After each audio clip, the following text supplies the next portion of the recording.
नमस्कार मित्रांनो, आज आपण जाणून घेणार आहोत एक अशी गोष्ट जी प्रत्येकाला कधी ना कधी पडते। गणपती बाप्पाच्या मस्तकावर हत्तीचंच डोकं का बसवलं गेलं, दुसऱ्या कुठल्याही प्राण्याचं का नाही। कथा सुरू होते कैलास पर्वतावर। पार्वती मातेनं स्नानासाठी उटण्याचा लेप करून त्यातून एक मुलगा निर्माण केला। त्याचं नाव ठेवलं गणेश। मातेनं त्याला दाराशी उभं केलं आणि आज्ञा दिली, मी स्नानाला जाते, कुणालाही आत येऊ देऊ नकोस। तेवढ्यात भगवान शंकर आले। गणेशजींना ते माहीत नव्हते। त्यांनी आईची आज्ञा पाळत शंकरांना थांबवलं, पण हे भगवान शंकर, त्यांना कोण रोखणार। क्रोधाने त्यांनी गणेशाचं मस्तक छाटून टाकलं। पार्वती मातेचं दुःख पाहून शंकरांना शांती मिळाली नाही। मग त्यांनी लगेच गणेशाला पुन्हा जीवनदान द्यायचं ठरवलं। पण प्रश्न आला, कोणतं मस्तक बसवायचं। तेव्हा भगवान शंकरांनी आपले गण पाठवले आणि आज्ञा दिली, जो प्राणी पहिला दिसेल त्याचं मस्तक आणा। गण गेले आणि त्यांना पहिला प्राणी दिसला हत्ती। त्यांनी हत्तीचं मस्तक आणलं आणि ते गणेशावर बसवलं।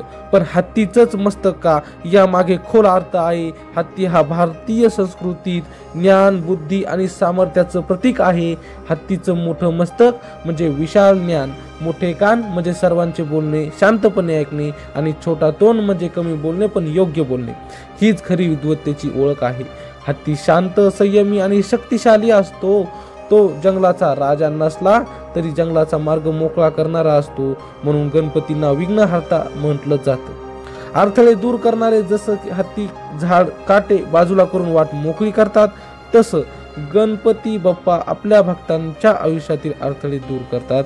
आणखी एक रहस्य म्हणजे हत्ती हा गजानन, गज म्हणजे हत्ती आणि आनंद म्हणजे मुख, गजानन म्हणजे हत्तीमुखी।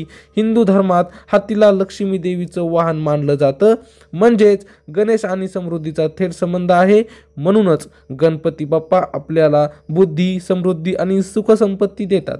म्हणूनच दुसऱ्या कुठल्याही प्राण्याचं मस्तक बसवलं गेलं नाही। जर सिंहाचं मस्तक बसवलं असतं तर तो अहंकार आणि क्रोधाचं प्रतीक ठरलं असतं।